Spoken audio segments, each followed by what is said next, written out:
thing, because we from the government for the last 3 to 4 years have been increasing the public expenditure on capital asset creation.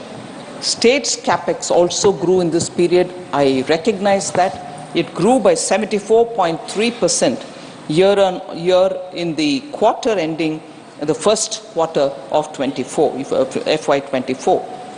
And that is largely because 50-year interest-free loans are being given to the states from the center, and that special assistance, which is 50-year interest-free, sir,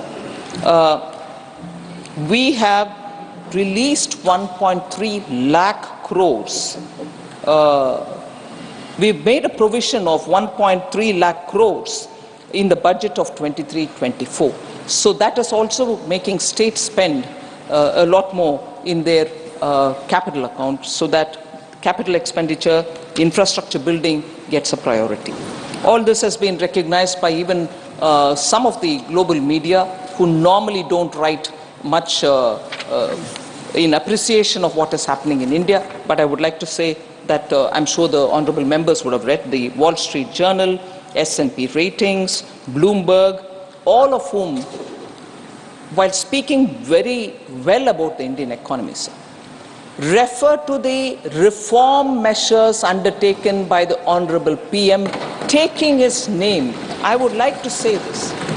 Prime Minister Narendra Modi's efforts, this is quote, Prime Minister Narendra Modi's efforts to outrun China and transform India's economic model into one driven by manufacturing rather than consumption are creating a tailwind for infrastructure and heavy industry companies.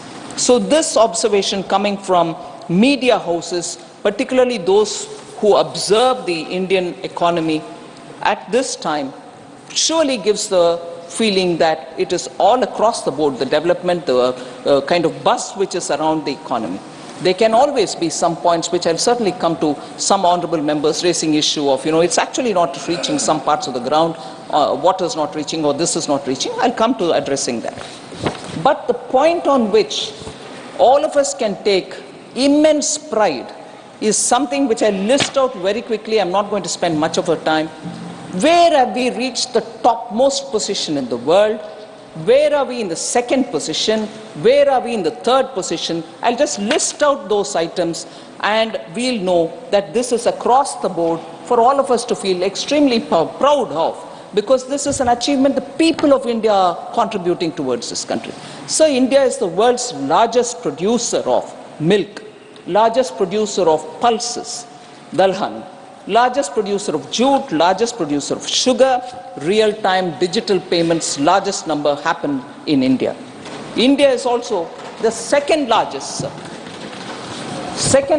production of rice, of wheat, sugarcane, groundnut, vegetables, fruits, cotton, aquaculture, which is inclusive of seaweeds and lotus and so on,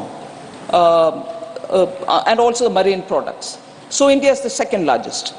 Now, second largest again, manufacturer of mobile phones, producer of crude steel. In 2022 alone, sir, India alone registered an increase in production, while Japan, China, Russia, and US all witnessed a drop. They are the major producers. They see a drop in production, and we see not only see a growth, but we've reached the second largest producer status. Coal producer, second largest. Aluminium producer, second largest. And also, India is the second sought after manufacturing destination globally, and this is because of a research which comes from Cushman and Wakefield. So the third position, I'll stop with the third, but then, and also one more on the fourth. Third position, sir, India has reached the third position in being the biggest producer of fish and fish products, fish-related products. 8% of global production happens here. Startup ecosystem, third largest. Automobile market, third largest. Pharmaceutical industry, third largest. Power producer, third largest power producer. Limestone producer, third largest power producer. When I say this, I'm just taking my mind picture back to that one day when the grid collapsed over the western part of the country, and we were running short of technology to handle it, and we also had shortfall elsewhere in the country, but no more of that. Today, India is the third largest producer of power. India also has, especially when we're talking of climate and green action and so on, ranks third in forest gain area.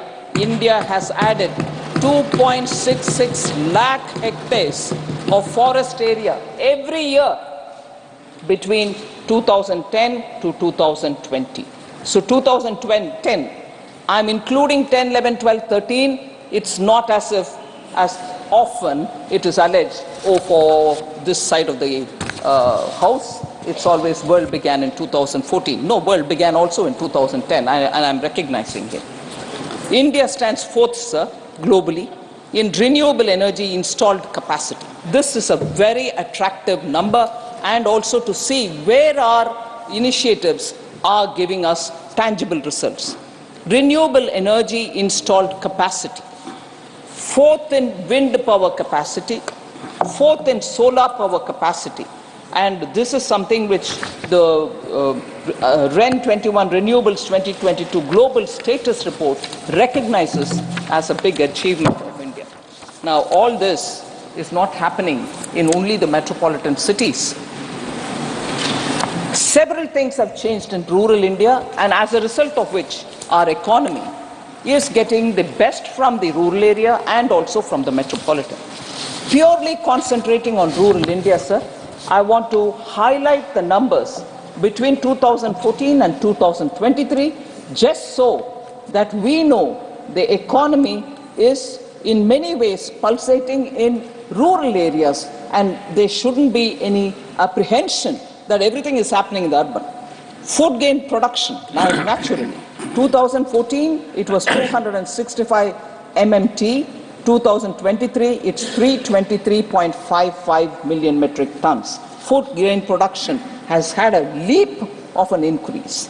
Pulses procurement 1.52 lakh metric tons in 2014, today 82.21 lakh metric tons, 54-fold increase. Pulses procurement from the farmers. Milk production 146.39 million tons in 14 to 21.06 million tons in 2023. Ethanol production, which is going to directly benefit the farmers, just as others also, I suppose. Ethanol procurement, because you procure it from the farmer directly, 38 crore liters in 2014. Now it is 434 crore liters.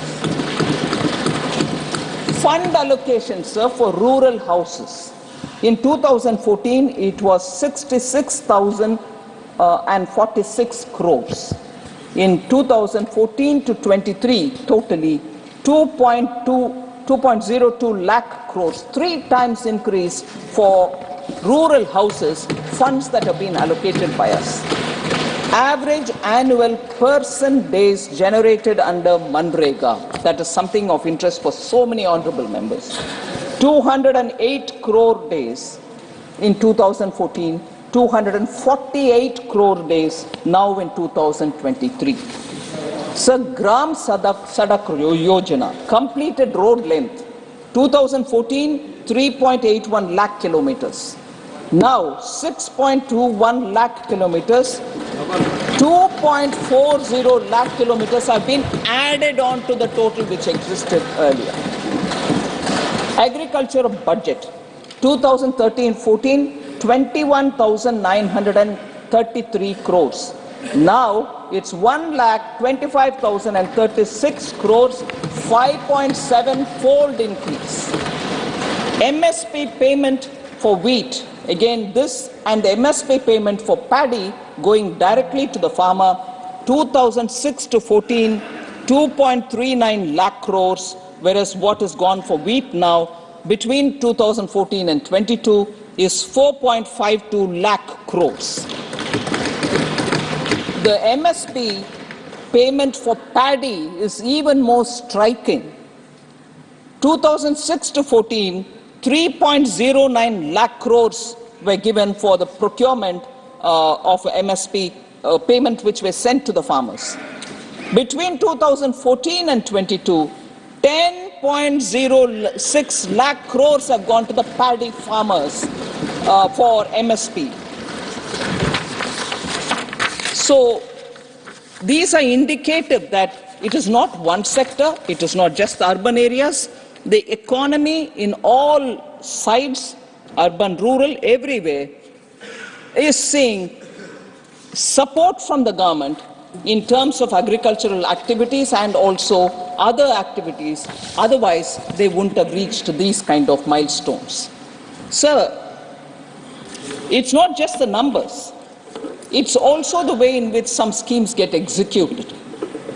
I want, for the sake of honorable members, to do a comparison between schemes which existed earlier and schemes that we are implementing, and to show how the execution of these schemes are making a difference to the common man's lives.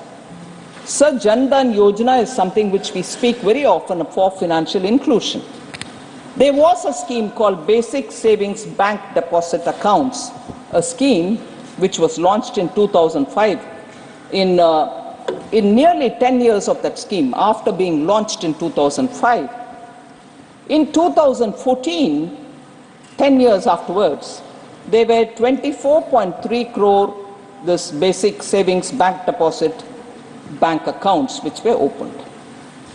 That account, which was opened for these poor people, had no facility for a debit card, had no overdraft facility, and also no insurance coverage. Suppose this person who gets this account dies in after opening the account, there is an insurance payment. None of these provisions existed in that scheme.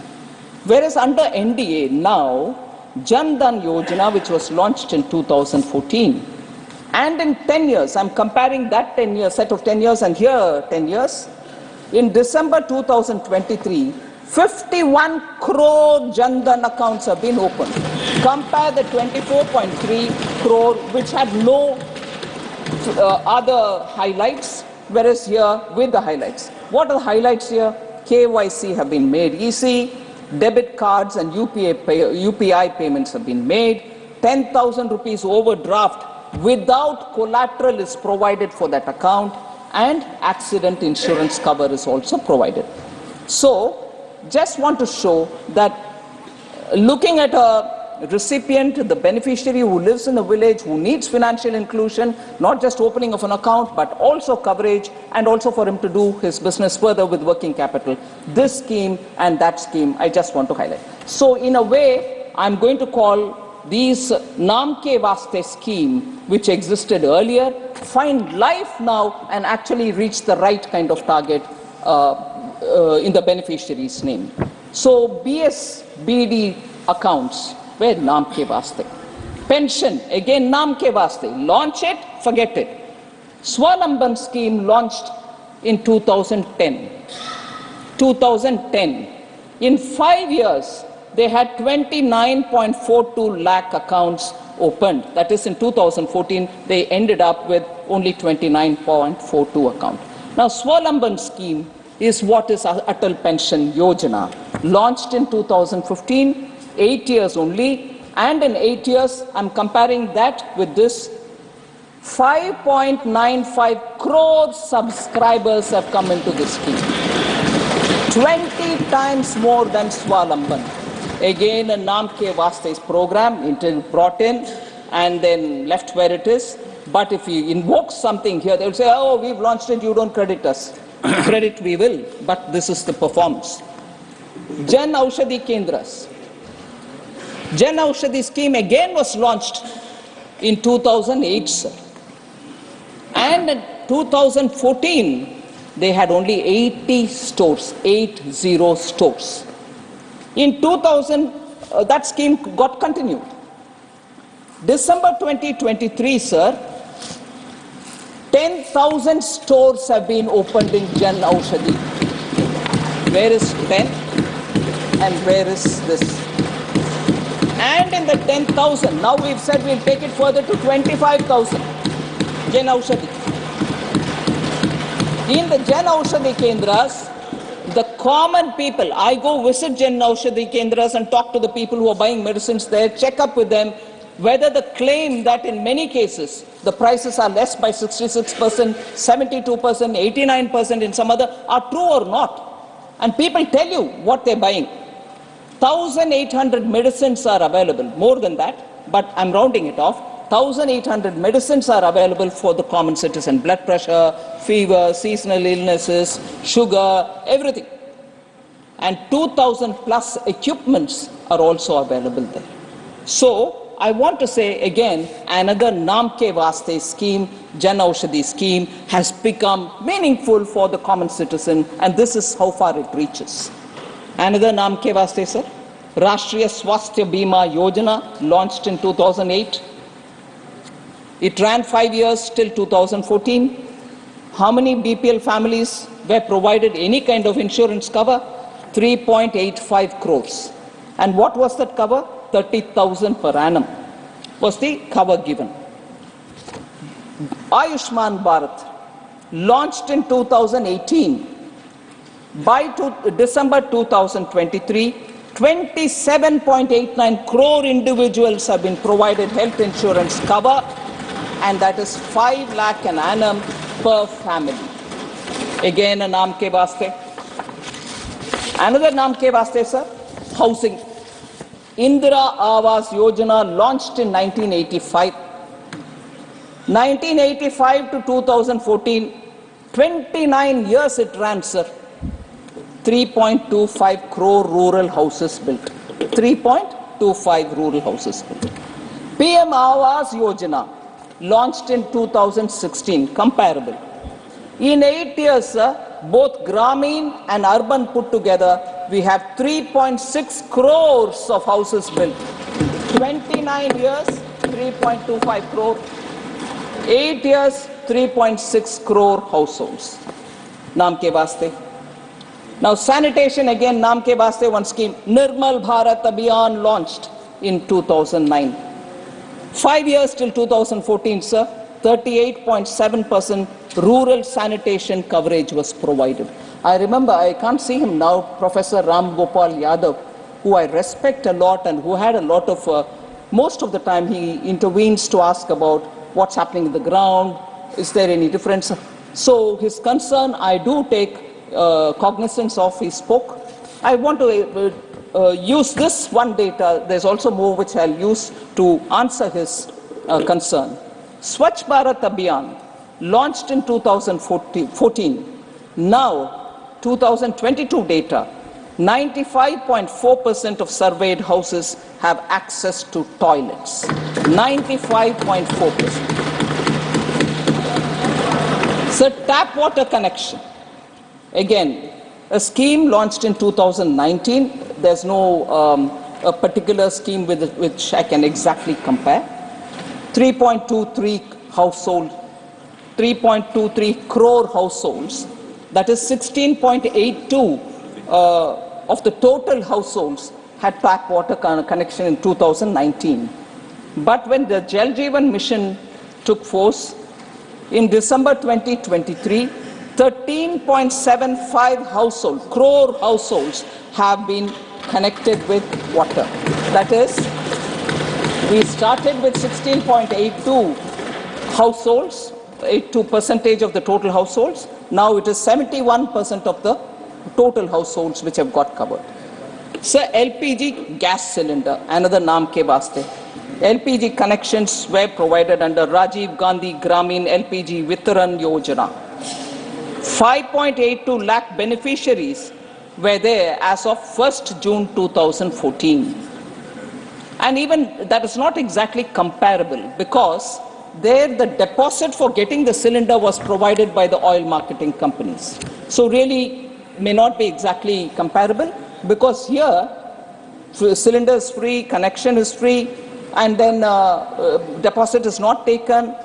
So this Ujjwala scheme which has come, sir, 99.8% households have been covered by 2021 itself. Currently, we have 9.8 Currently, we have about 9.8 crore beneficiaries. Domestic LPG connections in 2014, sir, totally, inclusive of Ujjwala, was 14.5 crore in 2014. Now it is 31.4 crore domestic LPG. Schemes which didn't have an earlier equivalent, I just want to quickly run through to say how section after section of those who are deserving of government policy support have been targeted through specific projects, schemes, and as a result, groundswell is seen. I just want to highlight. And very many times people do ask, what happened to farmers? Have you given them? You said you will give double their income and so on. Such questions get answered in this set of, very quickly I'll highlight, PM Kisan, sir. 11 crore beneficiaries get 6,000 per annum as income support.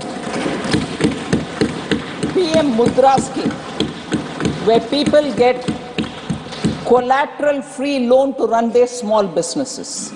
44 crore beneficiaries with 25 lakh crore having been dispersed. And in that, 68% are women. Mudra loans. PM Swanidhi, 73 lakh beneficiaries, again 44% are women, and approximately 75% belong to non-general caste groups. PM Jeevan Jyoti Bima Yojana, 18.58 crore beneficiaries at 1.19 per day, that is 436 per year, life insurance of 2 lakhs. At this price, at this premium, they get a 2 lakh insurance. 18.58 crore beneficiaries have got it. PM Suraksha Bima Yojana, sir, 41.16 crore beneficiaries have received it. Total permanent disability cover of 2 lakh and partial disability cover of 1 lakh have already been dispersed. I mean, this is a cover, but many of them have received it. Stand Up India, sir, loans to 2.08 lakh beneficiaries, rupees 22,000 crore loans have been dispersed. So from the government side, continuously, we are looking at helping people. Now I come to address issues raised by members of parliament, sir, while talking.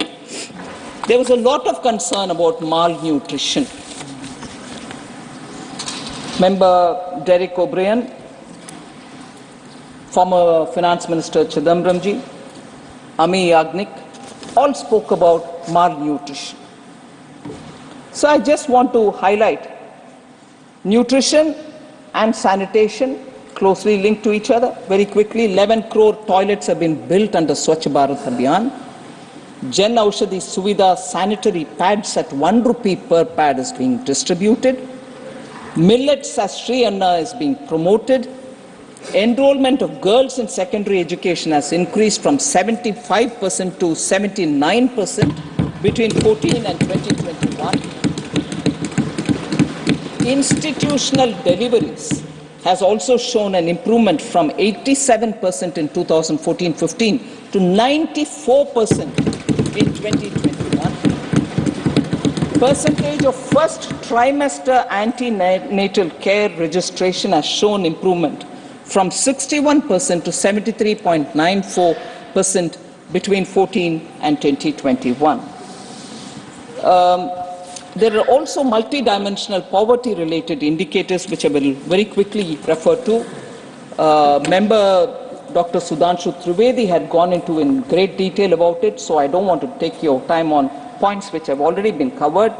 But I just want to highlight the National Multidimensional Poverty Index report of 2022, published by the Niti Aayog, shows a remarkable decline in the prevalence of multidimensional poverty. The national MPI has halved from 0.117 in 2015-16 to 0.066 in 1921. So 13.5 crore Indians have escaped multi-dimensional poverty between 15-16 to 19 and 21. 13.5 crore Indians. Sir, this program, the Aspirational Districts program, I'll refer to it once more later, launched by Honorable Prime Minister in 2018, is a testament to how our government's commitment to the people who are in the far-flung areas, really remote areas, have benefited because of the focus that we've given on to the Aspirational District program. Just look at health and nutrition, the point on which many members were concerned. Percentage of pregnant mothers registered in antenatal care. In 2018, it was just 68%. I'm talking about the aspirational districts. In 23, it went up to 89%, sir, 21% improvement. Institutional deliveries, 69% has gone up to 90%. There's a 31% improvement. And also the PM Jandan Yojana, Jeevan Jyoti Bima Yojana, 7-fold increase and 5-fold increase in Suraksha Bima Yojana.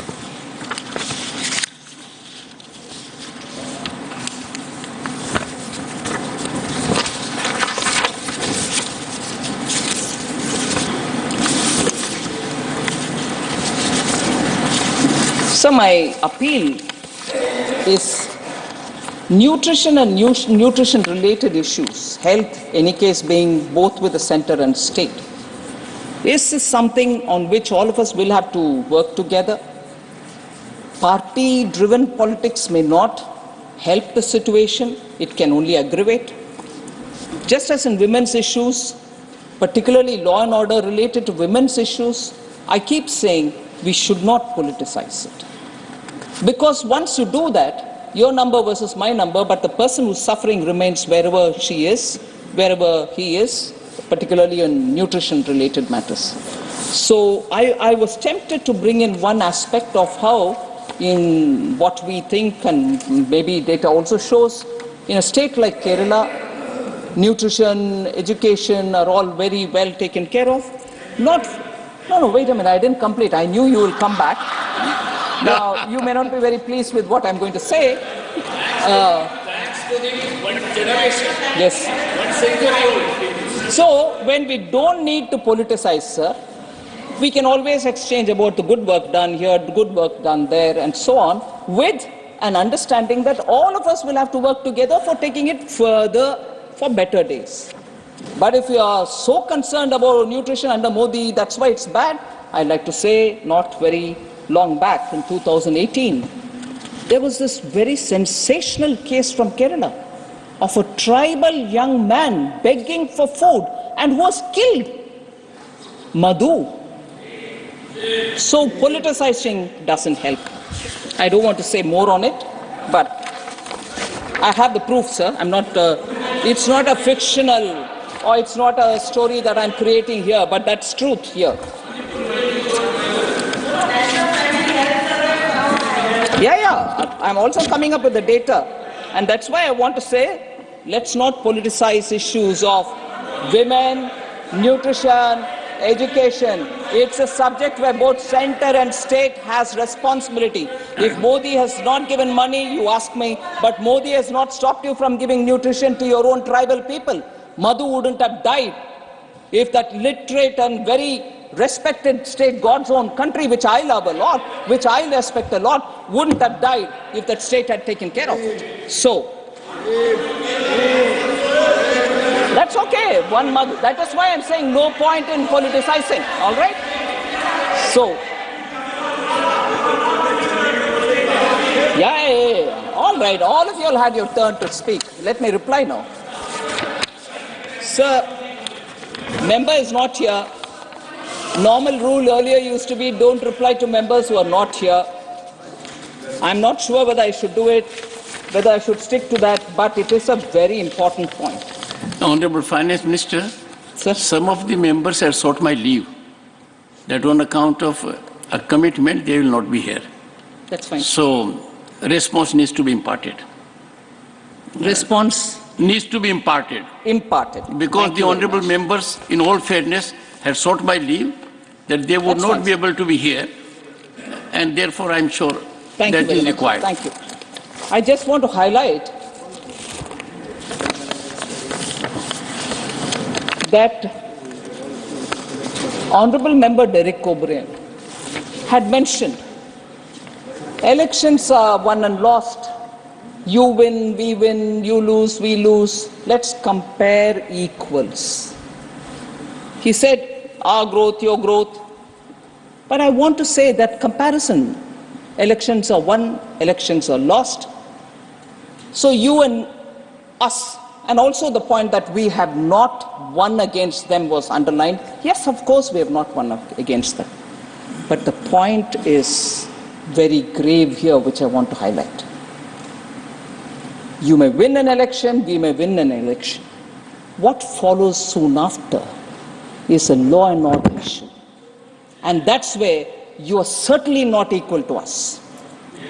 You win an election being an incumbent, sitting in power, win an election, and after that, lawlessness, mayhem, clashes, sexual assaults, brazen murders have happened in West Bengal.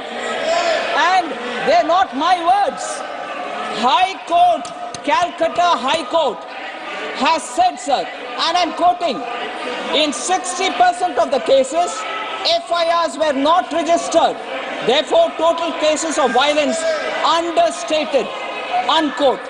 This is the Calcutta High Court's observation. So what is the comparison? I win, you win. We all win means my cadres, ordinary citizens are at risk. They get raped, they get murdered, their houses get burnt. So don't you compare. Don't you compare. Honorable Finance Minister, Honorable Finance Minister, will lay the High Court judgment on the table. Sir? You will authenticate the High Court judgment. Of course I will, sir. Please. Of course I will. Thank you. Sir, the incidents are such worrisome incidents, sir. So this very house, which periodically talks about women's welfare, women's law and order related issues, that is where I start telling, if we start politicizing women's issues, malnutrition, and about children, there is no end. I can point a finger, they can point a finger, no end to it. But look at the gravity. 4th May 2021, 60-year-old woman was gang raped in Kejuri in front of her 6-year-old grandson while her daughter-in-law was beaten up. So you win, I win, sir. You win and I win. May 21st. May 21st. I don't mind, I'll hear. Sir, I'm happy to sit down. I can happily sit down. Ma'am, I'm responding to you. I'll sit down. But if the issues have been raised by members, I'm duty bound to give an answer. I quite welcome you telling anything to me. Oh, this is not economy. Oh, this is not the discussion. Oh, this is not on jobs. I will talk about it because the comparison came from your end. I will respond to it. Sir, 5th May 21, Arup Das, a BJP Karyakarta, a resident of Natra village in Indus, was found hanging from a tree. Who did it? Till now. And out of the court, Calcutta High Court again, sir, comes to my rescue. I will give you the statement authenticated. I am quoting here, sir. Out of 268 FIRs,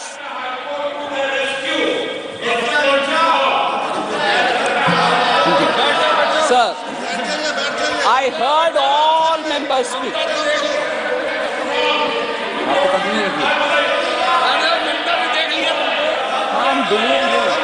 Honorable Finance Minister. Sit down. Honorable Finance Minister. Out of, Honorable I'm quoting, sir. Out Honorable Finance Minister. of 8 FIRs, Honorable Finance Minister. Honorable members, I have already directed the Honorable Finance Minister that the references she has made about High Court observations in judicial orders, she will authenticate, and not only authenticate reporting of those judgments, but put on the table of the House the judgment. Please go ahead. Thank you very much, sir. Sir, quoting again, sir, 19th August 2021, the High Court of Calcutta observed, quote, out of 268 FIRs claimed to be registered by the police suo motu, copies of only 219 could be found. It is evident that 62 FIRs were registered up to May 5, 2021, whereas 157 FIRs were registered from May 6, 2021 onwards.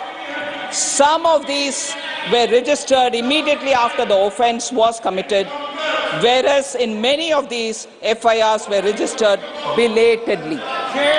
Unquote. So the last point on this, on 6th May 2021, MOS Muralidharan and his convoy was attacked. Not even a central minister is safe. So you win, I win doesn't work. Doesn't work at all.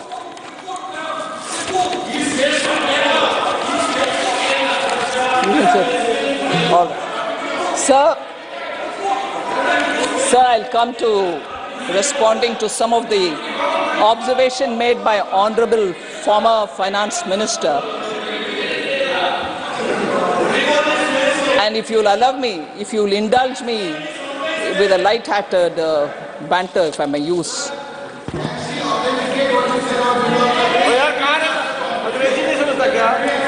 Honorable Chair has already ordered me. I ordered. There is already a direction. Yes, and I'll look into it after I go through it. Please.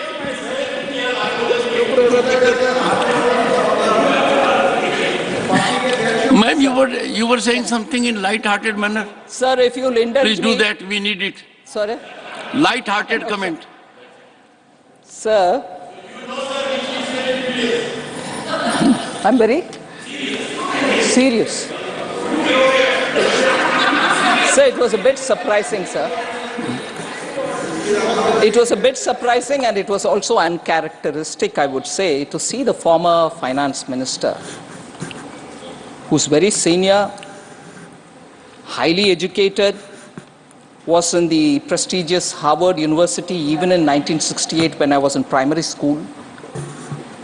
But he wholeheartedly concurred and sort of rode on the arguments provided by Derek O Brien. He took his name more than 3-4 times. Hang on, I've sought the permission of the House. The honorable members here, with respect, I'm giving my observation. There's no other way in which a light-hearted observation can be accommodated. I started thinking, was it an attempt to placate the All India Trinamool Congress to come and attend the ... alliance because they seem to be hot and cold? What is it? I didn't understand, because much before you could come to talking about the economy, that happened. And I said, oh my God, now this is all between All India Trinamool Congress and Congress. The dotted alliance needs them, and they seem to be hot and cold. Take it. So, I had the occasion to make a reference to Mr. Derek O Brien name on 3 occasions. And we had a very quick comment from Jairam Ramesh. Is something cooking, something like that you said? Am I right, Jairam? When I took name of Derek O Brien 3 times on a particular day, the record shows it, you made a comment. Similar kind of comment was made. So no comparison with you, sir. And but sir, so I just want to say, no, come on. I sought his permission for a banter, right? Thank you. So the former finance minister made a very linear comparison as to how the GDP has grown from 1991-92, 25 lakh crore, and then 50 lakh crore, and then 100 lakh crores, and so on, and then wondered if I will say that by the end of 23-24, India will have 100 lakh crore as the GDP. That is, if I understood, if I heard him right, he said going by the trend of doubling every 10 years, it might. So I'm confident that the question is asked with a certain sense of confidence that the Indian economy and people are contributing for its growth. But I would only refer to one editorial which appears today in a paper. I'm not saying my view, but if you would permit me, and I will also do an authentication and everything else, there is an editorial in the Economic Times today which says, a $4 trillion plus we go. GDP expected to catch up in the coming fiscal. And goes to elaborate, and there's just one line that I'll read for the House, for the benefit of the House, and I quote, as India's GDP rises, would the market cap rise in tandem? Though there is no direct correlation, there could be significant wealth effects that provide tailwinds to the economy. Retail investors own 10% of the equity, about $400 billion, and their share has been rising. That should help consumption, which accounts for close to 60% of the GDP. So, linking that to the growth of the GDP itself, this write-up, which is an editorial in a paper, which is a pink paper, which observes the Indian economy, we get a picture and a probable answer to the former finance minister.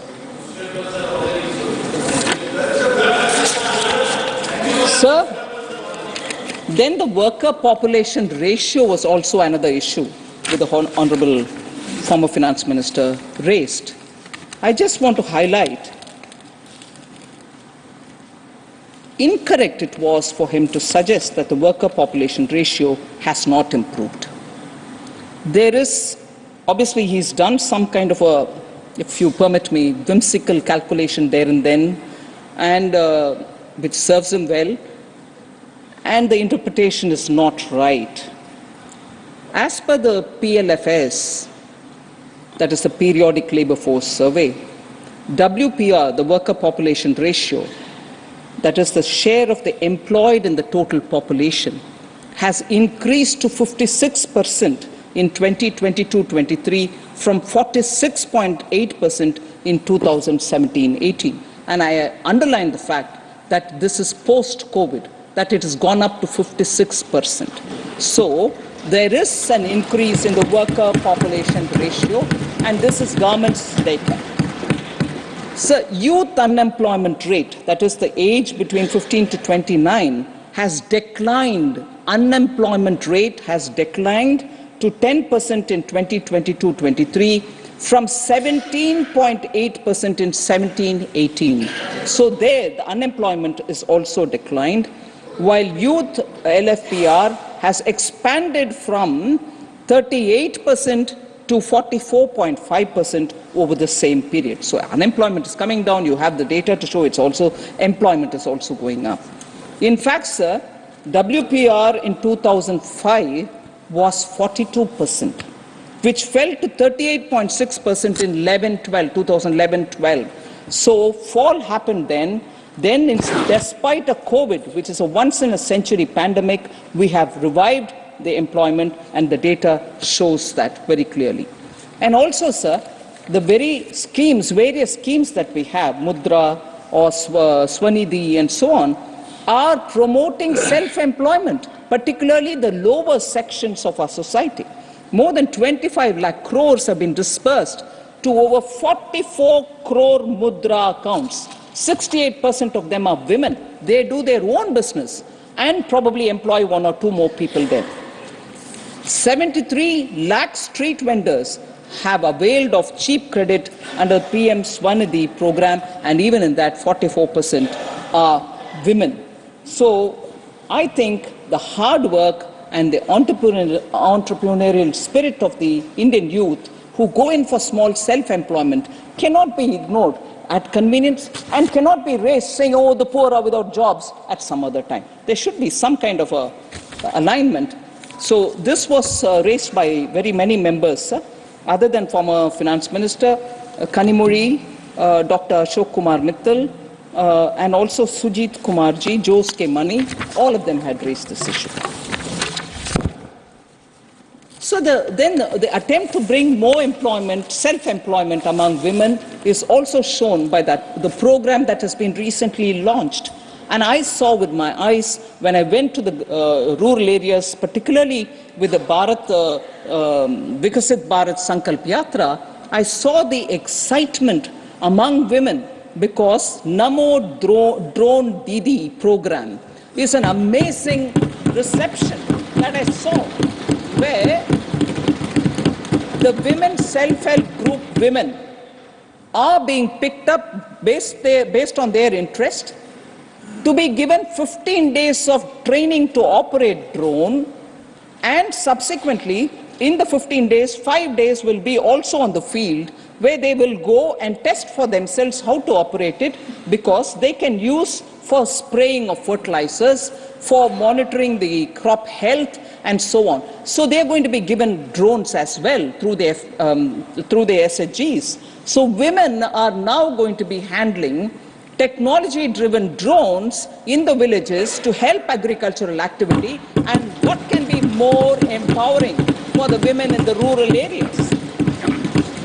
Government's idea is to distribute 15,000, provide 15,000 drones to self-help groups, and for this an outlay of 1,261 crores.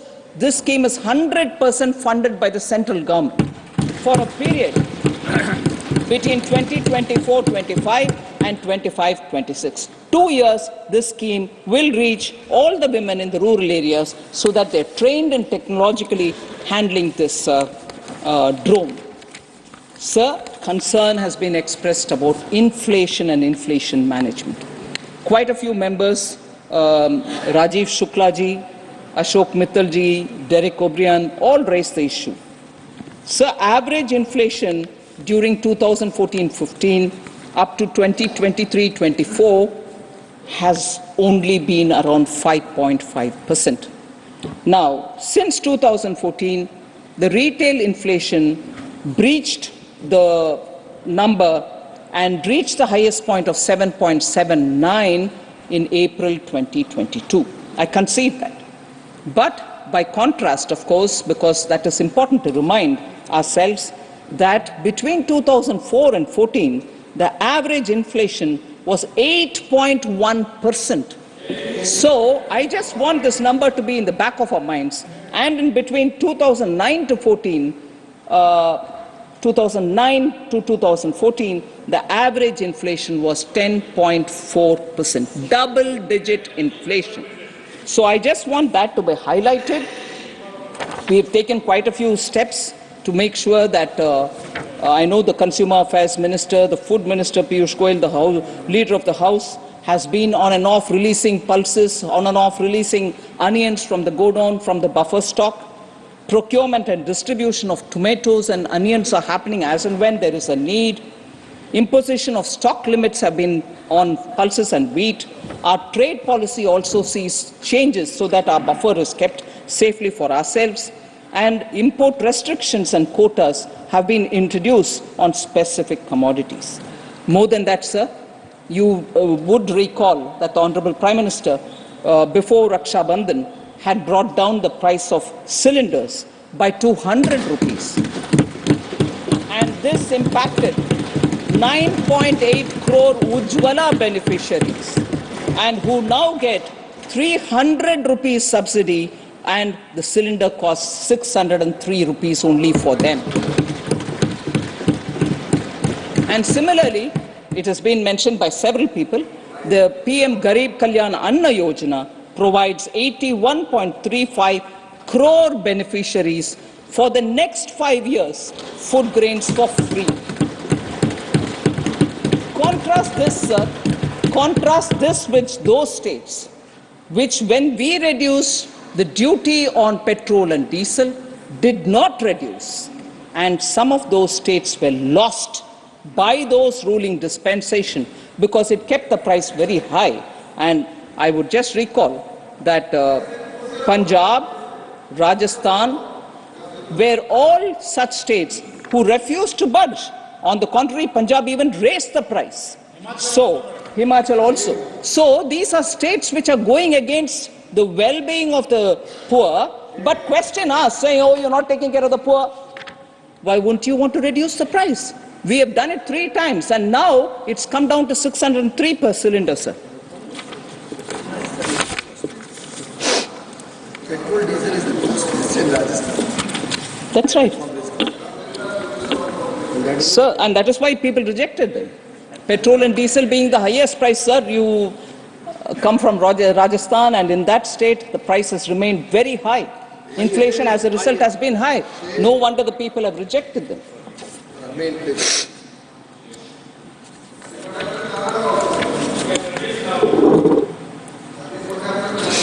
So there were concerns expressed about savings in the economy. Quite a few members had spoken about it. Household savings are also going towards asset creation. I want to bring that dimension in because it's important for us to recognize that when households do have some money in their hand, they also want to invest in assets such as having a own house. Then households added net financial assets of 22.8 lakh crore in the year 21, financial year 2021. Nearly 17.0 lakh crores in 22 and 13.8 lakh crores in 23. This can't, of course, be seen in isolation.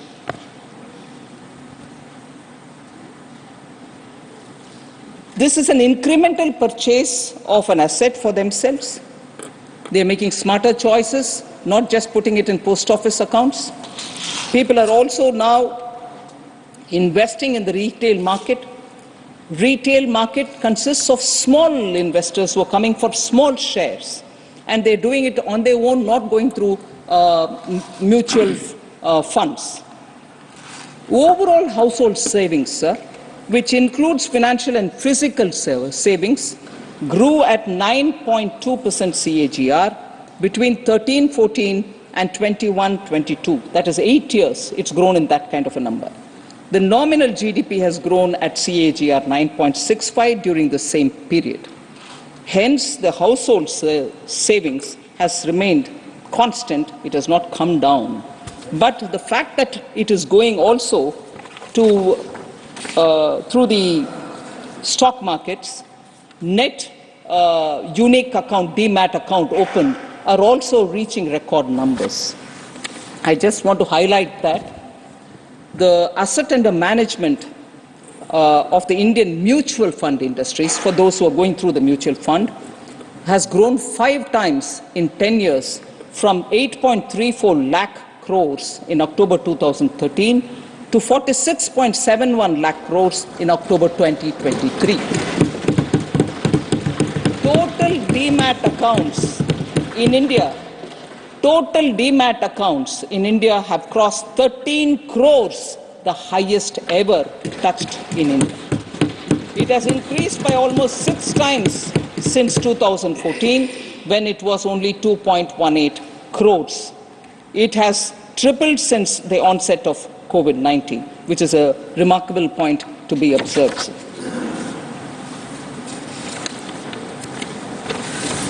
So there was also a lot of concern about US dollar strengthening against the Indian rupee. I just want to highlight the recent article which has come up, sir. The clearest sign that things are going well, a stable currency, was the title of that article. And it quotes, rupee has lost less than 1% of its value against the US dollar this year. And this is an article which was published in Wall Street Journal, a leading US newspaper, on 28th November. It's not something which is old, 28th November. The title of that article was interesting. It said, virtually everything has gone right for India.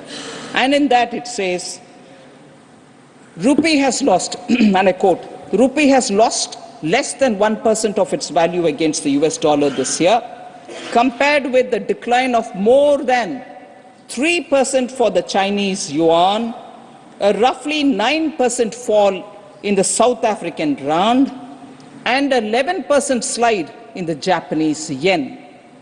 Indian economy is benefiting from reforms put in place by the government of Prime Minister Modi, unquote. This is Wall Street Journal telling about the Indian rupee versus the US dollar.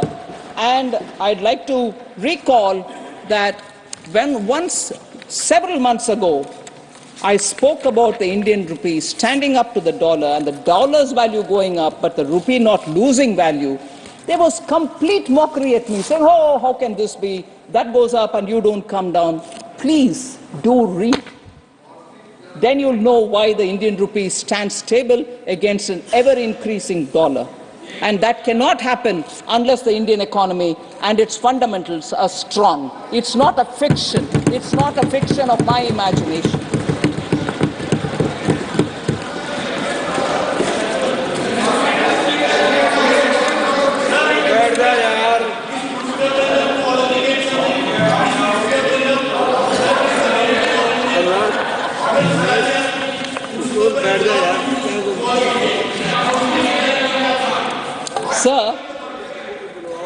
Sir, I will come up to something more on which John Britta's honourable member would have more interest about Kerala. I'll come to that. So reserve some energy for that. So the next question was about,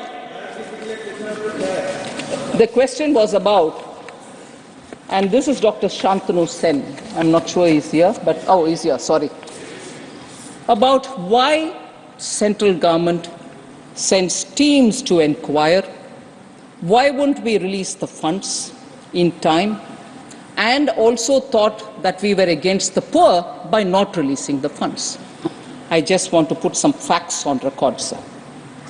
A central team was sent for an inquiry on January 22nd, 2019 to 2019, January 24th, 3-4 days. They visited about 6 gram panchayats. I'm just giving you this as one of the examples. This team visited 6 gram panchayats in 4 blocks in Purva Bardhaman and 7 gram panchayats in 3 blocks of Hooghly district, and a total recovery of 484.27 lakh was reported. 484.27 lakh was reported. Now, the state government after that sends a action taken report because that was sought from the state. And the action taken report says that the state government had deposited the recoverable amount from the state treasury. However, recovery has not been made in toto from each and every defaulter, which is not acceptable. It's a double whammy if you ask me. Money has gone away from the treasury, God knows to where. And when that is questioned even by the CAG or by the inquiry teams, quickly that money is made good by putting it from the treasury into the account where it has to go. You're using the taxpayers' money to make good a leakage which has happened, and when the leakage is spotted, that money is not getting recovered. That money is being made good by another set of public taxpayers' money. How good is this? Who's taking away the poor people's money? And when this is questioned, we are accused of not helping the poor. Sir, the action taken further says the action taken such as FIR, disciplinary action against officials, dismissals, etc., are against very low-ranking panchayat level officers, and no case against the district level or senior officers has been made. Then, the other kind of thing which got noticed was existing work is getting shown as work done under Manrega. That work is already done and it is there. You're re-putting it under the Manrega account. Is it wrong to highlight it? This was Double accounting. So, when you question us, saying you have not released money, you are sending teams. The teams are finding all this out. So, existing work gets fraudulently shown as work done under Manrega, and you also, even worse, sir, a state which had a long tenure of communists and who question everything done here should be questioning some things which is happening in Bengal. Private tea estate gets road done under Manrega, sir. Private property gets work done under Manrega. Communists couldn't even raise it. And when we raise it, hooray, how can you use Manrega money for doing a private laying of the road in a tea estate which is owned by a large tea estate owner? People talk to us about you only benefit one or two big companies. What's this, sir? What is this, sir? So, I want very clearly correction to be done in favor of the poor. Correction to be done in the name of using public money responsibly. And that is where we've been asking questions. And that is where answers which come don't give you complete answer. So I'm sorry, the teams have come. 19 is when they went. 5 years are going to get over. Now you keep asking us without correcting course. Is it wrong, sir, in this house to raise questions about public money? It's our business, all our business, to make sure the money goes to the right people, and that is why Honorable Prime Minister says adopt technology, use DBT, put it into the account of the common man.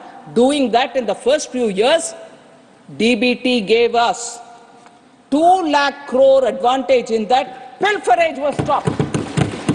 Adopt such methods rather than continuously pointing to us saying, no, you're not giving money. That is going there in Bengal. They go to the street to say Modi is not giving money for the poor.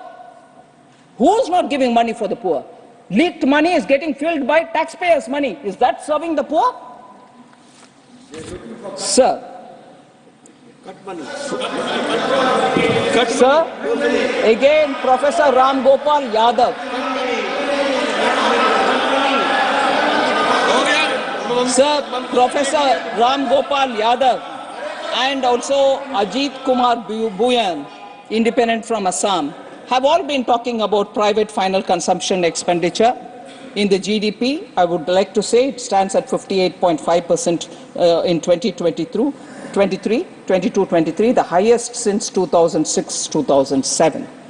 The gross fixed capital formation, the share of the gross fixed capital formation in GDP stood at 34% in 22-23, again highest since 2013-14. So per capita income was also a matter on which questions were raised. I just want to say in rupee terms, I'll also give in dollar terms, in rupee terms, per capita GDP at constant price was 78,348 Indian rupees in 2013-14. It has increased to 1,15,746 rupees in 2022-23. Substantial increase in per capita at constant price. If any member is interested in knowing about the US dollar rate, per capita income was $1,438 in 2013-14. It has increased to $2,389 in 2022-23. So it's a 5.8% increase. India's rank in the per capita income was 147 out of 189 countries in 2013-14, which has moved up to 141st rank. From 147, we've moved up to 141. Sir, it is something which, before I go to talking about Kerala, I just want to highlight the fact that particularly, and recently also we heard the Honorable Prime Minister saying, I'm not worried, I'm not going to be swayed by caste differences, backward, or religion, or any, but for me, there are only 4 such castes which I will serve now. And I've been serving them, I'll serve them further, and if I do that, across all castes, across all religion, people will get covered. So if you were to touch the poor and serve the poor, poor of all communities, poor of all castes, poor of all religions will get covered. So poor, the farmer, women, and the youth are the four which have been continuously under priority of this government. And this was also taken up from the point of view of aspirational districts. 112 aspirational districts. In other words, they were aspirational for us because they are actually districts, even in a developed state, they could be the pocket which is not so well developed. But instead of calling them backward, we call them aspirational. Such aspirational districts, sir, I just want to say, because quite a few members asked us, no, in the ground level it is not translating. Actually, all the schemes that you are announcing are not reaching the common people. I want to take this as an example to tell all the members here, sir, that of the 112 aspirational districts, 26 are spread across 4 states and account for 81 assembly seats in the recently held elections of Madhya Pradesh, Chhattisgarh, Rajasthan, and Telangana. 26 of the 112, in which complete focus of the government has been there to make sure that also come up to the level of the rest of the developed states. And I'm glad to say that this emphasis of the Honorable Prime Minister on the poor, on the women, on the farmers, and on the youth, and supporting them to the last level. Now the aspirational districts have moved over to aspirational blocks. We are taking it further down to mention that saturation of all schemes will be taken up. Common people have recognized this. Women have recognized this. That's why they're enthusiastic about the drone, about, the SHG groups getting help. So the enthusiasm is not just there, but it has translated into votes also. I want to just place it before the honorable members that the results show that over 2/3 of the seats in these 26 districts across 4 states, 2/3 in these 26 aspirational districts, which are spread across 4 states, have gone to the BJP. And this again is not just my analysis, my data, Election Commission's data, all of us base it on Election Commission's data, is Indian Express, sir, which is written in this piece, which says, oh yes, 100%, Manoj, come on. So, focus on women, focus on backwardness, focus on poor, focus on youth, focus on farmers. People understand this is a government and this is a leadership under Prime Minister Modi which delivers to the ground. And that is why they trust us. That's why they trust the PM. And that is the bharosa with which we are bringing in these kind of ground level difference in the quality of life. So the last, which I've been seeking your indulgence, is to say quite a few honorable members spoke about Kerala and Tamil Nadu, unfair treatment on account of perceived inequality and so on. I just want to highlight just 5 points. I won't go into details. The 5 points are, sir, we give so much but we don't get. Doesn't add up. States receive 100% of the state GST. States receive 100% of the state GST collected in that state. Nobody touches it. Approximately 50% of the IGST, which is collected for the transaction between states, is given. Approximately 50 goes to the states. And 41% of the central government share of the GST, CGST, is also devolved to the states based on Finance Commission's recommendations. So tax devolution, which is suggested by the Finance Commission, tells very clearly that 100% of what you collect in GST is with you, 50% of the IGST goes to you, 41% of the central GST also goes to the states. One. Second, industrialized states like Tamil Nadu have very many companies which are registered there, but which have pan-India operations, and they have concurrent tax payments. Example, sir. Tamil Nadu is one of the leading automobile manufacturing states. We all know that. Manufacturers make profit because these automobiles are sold across India. So you pay the tax, all of us pay the tax. And similarly, plantations from Kerala make profits selling their products to all over India. This explains why location of direct tax collection may not be fair and equitable principle, may not be on the fair and equitable, because the money comes from everywhere, but the tax is paid in the state in which they are registered. So if automobile companies are registered in Sri Perumbudur in Tamil Nadu and they pay their tax from there, it's not just that Tamil Nadu tax money is in it, all our tax money is in it. So when we say each state has, I've contributed this much, what have you given back? I want to say the tax is from all Indians, sir. Your company is registered there and you pay your tax. So let us think about it. Third, sir. Third,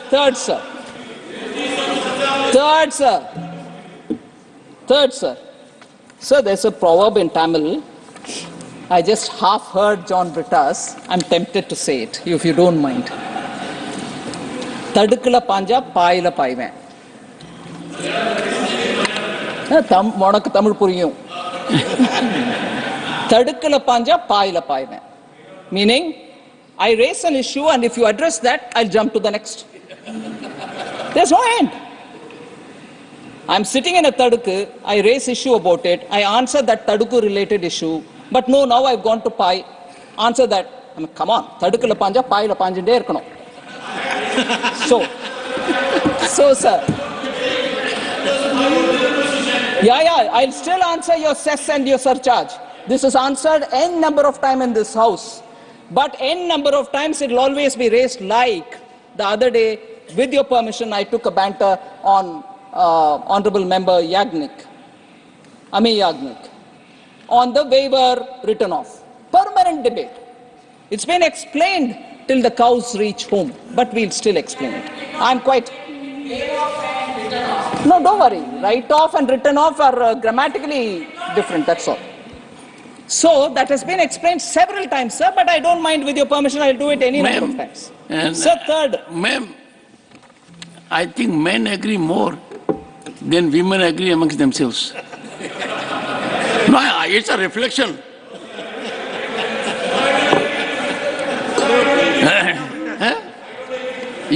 Have you ever agreed with me?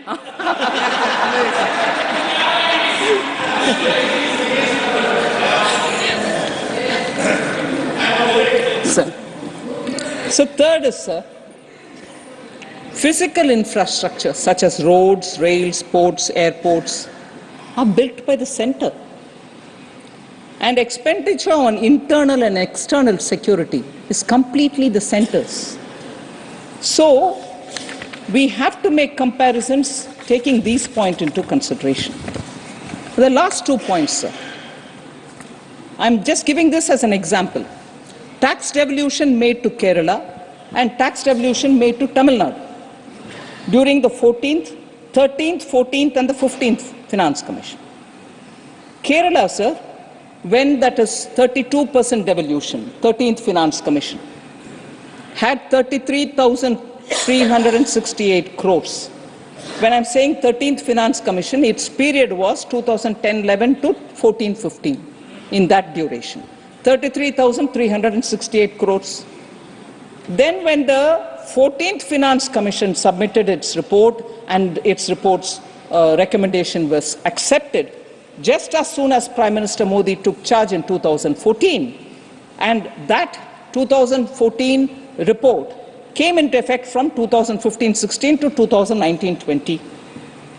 By that time, because the recommendation of the 14th Finance Commission was 42% will have to be devolved to the states, So the 32 became 42 in the tax devolution. 15th Finance Commission, it became 41 because of Jammu Kashmir becoming union territory. So 15th Finance Commission, it is 41%. And 15th Finance Commission term, which is running now 2021 to 25-26. So I'm reading the numbers for those three Finance Commission terms. 33,368 crore for the 5-year period, 80,188 crore for the 14th Finance Commission period, 1.11 lakh crore during the 15th Finance Commission. 33,368, 80,188, 1.11 lakh crore now in the current period. Tamil Nadu, sir, during the same time, 70,825 during the 13th Finance Commission's time, 1.29 lakh crore during the 14th Finance Commission, which ended in 2020, and during the 15th Finance Commission, 2.36 lakh crores. Just see the amount. And where are we being told your money is not getting devolved? You are getting the money, sir. Then the last point, sir, the fifth one, the credibility of this government, sir, is to financially empower the states, can also be engaged from the fact that an issue which was pending from 1996-97 till 2014-15 happened, nobody touched it. That was actually money belonging to the states. Nobody touched it. It was lying as a pending amount, tax dues amounting to 81,645 was lying there. It was Prime Minister Modi who in 2015, talking to the earlier, this happened in 2021, talking to the ministry, to the officials, to me, all of us worked together with the states. There was some money which the states owned the center. This money was owned by the center to the states. 81,645 crores was then released, reconciled amounts adjusted. The net amount which went to the states was 43,168 after adjusting what they owe the center. So an issue pending from 1996-97 gets sorted out in 2021 in favor of the states because Prime Minister Modi was also a chief minister once, and he knows what the states undergo in terms of money if it doesn't get reach them in time. That is why, since 2020, I am standing here as evidence myself to say at least 5 times I have asked the ministry to release fund in advance, so where they were supposed to get 1 installment, 2 installments have been paid in advance and not waiting for the due time, so that the states don't suffer. So a chief minister becoming a prime minister has actually kept in favor of all the states and has never discriminated against any one state. In fact, he repeatedly says, until and unless all states grow equally, India cannot grow. So somebody who believes in that is never going to discriminate against any state. So largely I've covered the issue, sir. I wouldn't go on to talking about internet connectivity and issues like that which many members raised, but I suppose the concerned ministers would also have their time to speak about it. Thank you very much for giving me.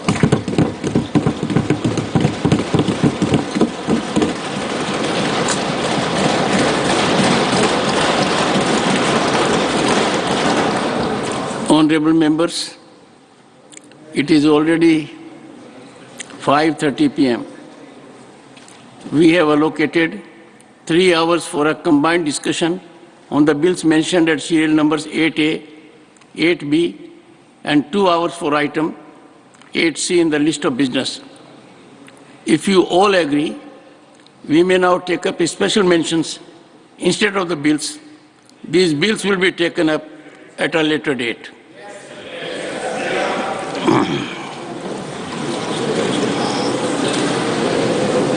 Special mentions. Shri K.R.N. Rajesh Kumar. Shri Kamakhya Prasad तासा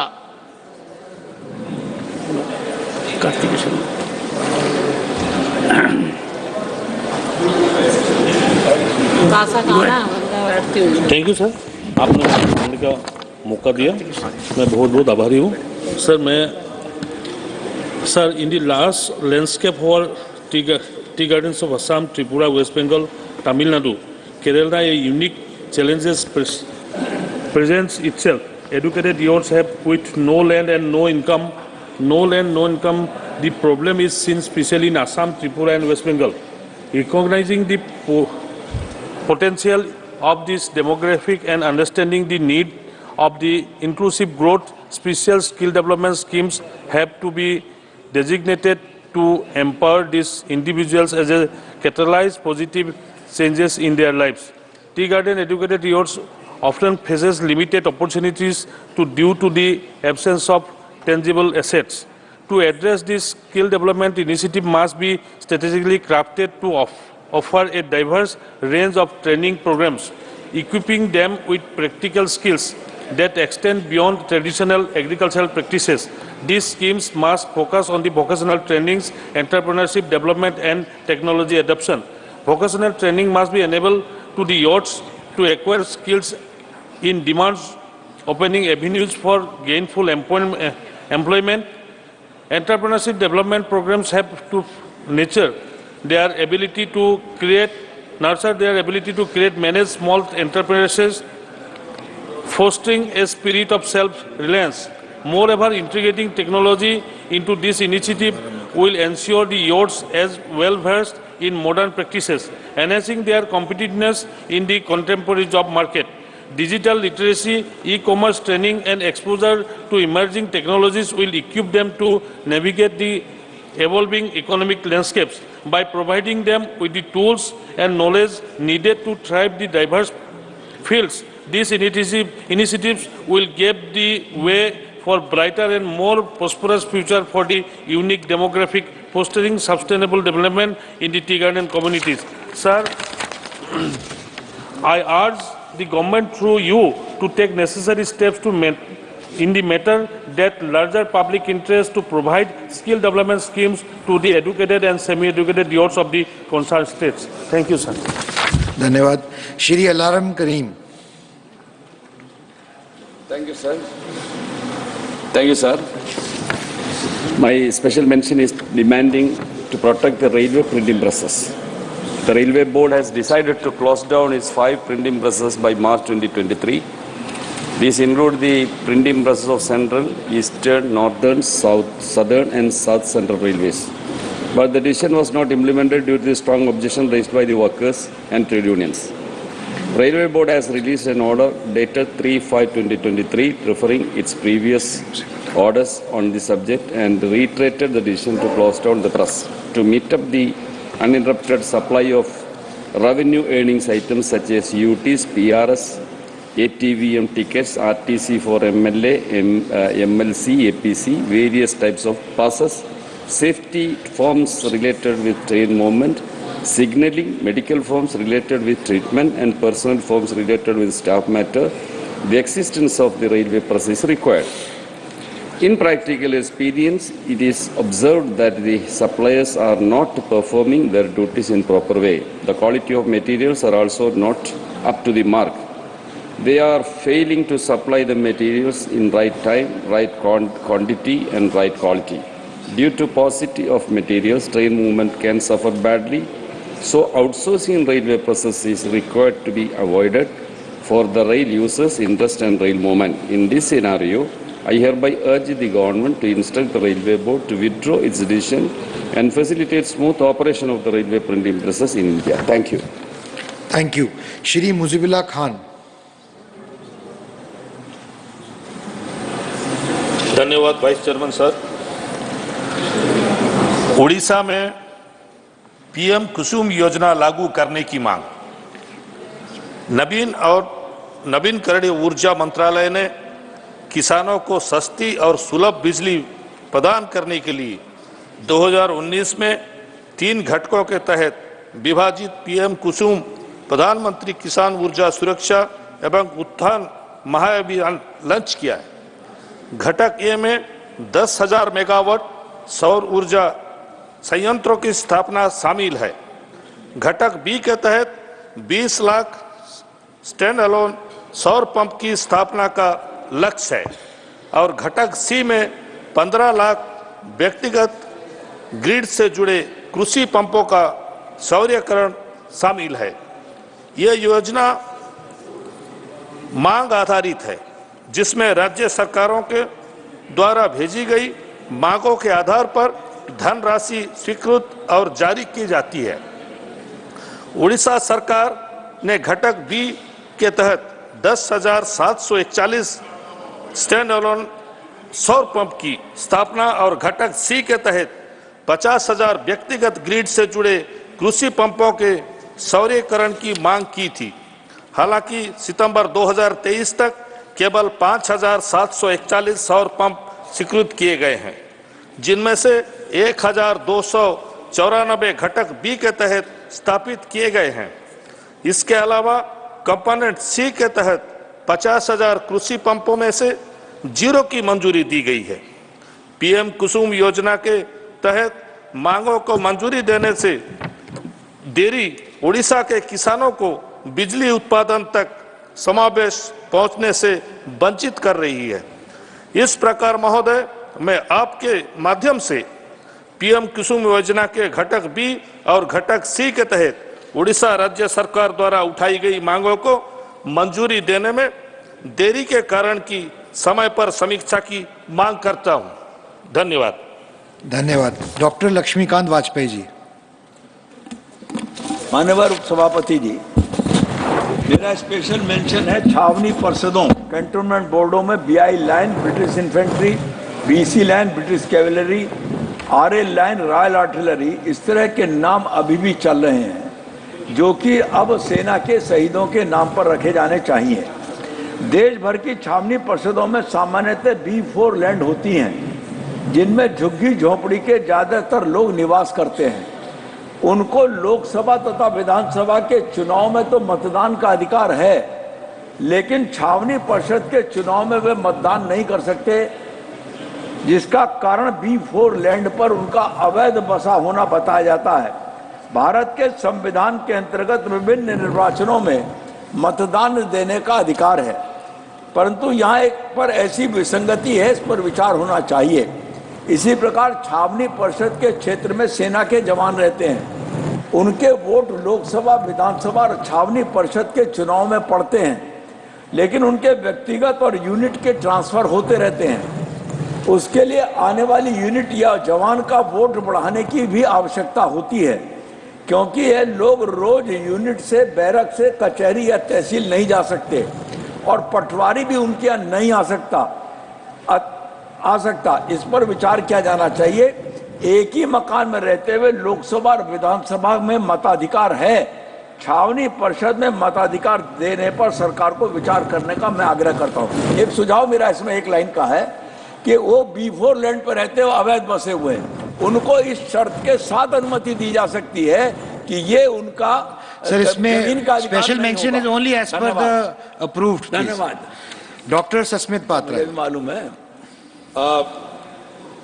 honourable vice chairman sir, मैं अपना special mention मेरी मातृभाषा उड़िया में पढ़ रहा हूं और उसकी लिपि मध्य दी गई है।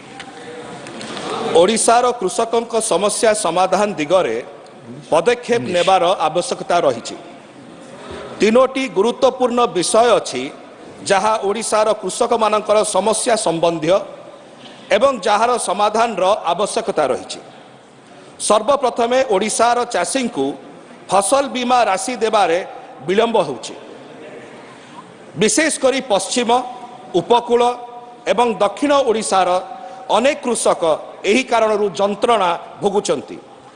द्वितीय प्रसंग हेउछि धानर सर्वनिम्न सहायक मूल्य MSP को क्विंटाल पिछा 2930 टंका स्थिर करिवार आवश्यकता रही। एही प्रसंग रे ओडिशा विधानसभा रे उपस्थित समस्त विधायक माने 25 मार्च 2017 रे सर्वसम्मति क्रमे सहमति मध्य प्रदान करिथिले। तृतीय प्रसंग हेउछि विशेष करी ओडिशार कृषकंकर विकास तथा कल्याण पाई स्वामीनाथन आयोग रिपोर्ट रो सुपारिश को कार्यकारी करिबार आवश्यकता रही। एही तीनोटी समस्यार समाधान पाई प्रथम भारत सरकार को फसल बीमार राशि को कृषकों को ठीक समय देवाकू पड़िबो। एहाकू कार्यकारी न कले ओडिशार कृषक माने बहु समस्यार सम्मुखीन हेबे। द्वितीयतः भारत सरकार द्वारा धानर एमएसपी को क्विंटाल पिछा 2930 टंका स्थिर करने को पड़िबो, जहा फलरे कृषक माने सेमानक उत्पादर उपयुक्त मूल्य पाई परिबे। भारत सरकार द्वारा स्वामीनाथन रिपोर्ट सुपारिश को लागू करने सहित कृषक मानकू C2 मूल्यर अति कम रे 1.5 गुण एमएसपी देवाकू पड़िबो। ओडिशार माननीय मुख्यमंत्री श्री नवीन पट्टनायक एही विषय रे भारत सरकार को अनेक थर चिठी लिखिथिले एवं मु दाबी करूछि जे केंद्र सरकार माननीय मुख्यमंत्री श्री नवीन पट्टनायक द्वारा करा जाइथिबा अनुरोध को गंभीरतार सहित नेबे एवं ओडिशार कृषक मानकर समस्यार समाधान करिवे। बहुत धन्यवाद। Thank you. Shri Niranjan Bishi. Thank you, Honorable Deputy Chairman, sir. Sir, I would like to draw your kind attention in the matter of an urgent public importance relating to the development of the Harishankar temple in the Gandhamardan hills of Odisha. The temple holds immense cultural, religious, and historical significance and is popular pilgrimage site for both local and foreign tourists. Despite its potential, the Harishankar temple and the Gandhamardan hills have not received the necessary attention for comprehensive development and promotion as a tourist attraction. This oversight limits the region's tourism potential and deprives local communities of the socio-economic benefits that a thriving tourism industry can bring. I therefore request that Ministry of Culture and Ministry of Tourism that the Harishankar temple and its surrounding area be declared an India International Tourist Center. Moreover, sufficient funds and resources must be allocated for infrastructure development, improving railway connectivity, accessibility, and overall facilities in and around the temple and hills. Conservation and preservation measures are also needed to protect the natural and cultural heritage of the area. By declaring the Harishankar temple and the Gandhamardan hills as an India International Tourist Center, their full potential can be unlocked, contributing to the growth of the tourism sector in Odisha. This move would not only boost the local economy but also showcase India's rich cultural and spiritual heritage to the world. I urge the government through you, sir, to take necessary steps to develop the Harishankar temple and Gandhamardan hills. Thank you, sir. Thank you. Shri S. Selvaganpati. I would like to bring to the notice of this August House that in the present situation, non-communicable diseases are in the high rise. The unrestricted marketing of unhealthy foods, which are high in fat, sugar, or salt, leads to rise in non-communicable diseases.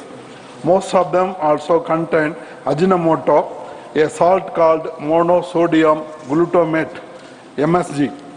It is a well-known cancer-causing agent. Sir, evidence shows that most of food advertising companies attract children with highly catchy advertisements, but with harmful contents to influence their food preferences. The roadside eateries are the major contaminants. They use all sorts of coloring agents and Ajinomoto indiscriminately in all sorts of recipes.